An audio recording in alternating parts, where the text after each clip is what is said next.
आज आम electromagnetic spectrum को केमिति इजी रे मन रखिबा पड़िबा। देखो लिखाई white, W for wavelength, I for increasing, F for frequency, that is E but you remember D decreasing. माने जदि वेवलेंथ इंक्रीजिंग और फ्रीक्वेंसी डिक्रीजिंग ऑर्डर रे थाए ताको इलेक्ट्रोमैग्नेटिक स्पेक्ट्रम कुआ जाए।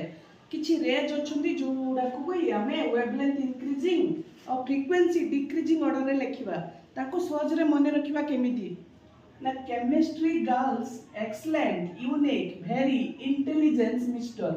केमिस्ट्री पढुतुवा झियो छुआ गोटे पुओ छुआ को कहूची जे chemistry girls are excellent. Chemistry girls excellent हेतिबे, यूनिक हेतिबे एवं वेरी इंटेलिजेंस हेतिबे मिस्टर। ताले एई अक्षर हमें जिबा केमिस्ट्री C फॉर कॉस्मिक रे, G for gamma ray, X for X ray, U for UV ray, V for visible रे, I फॉर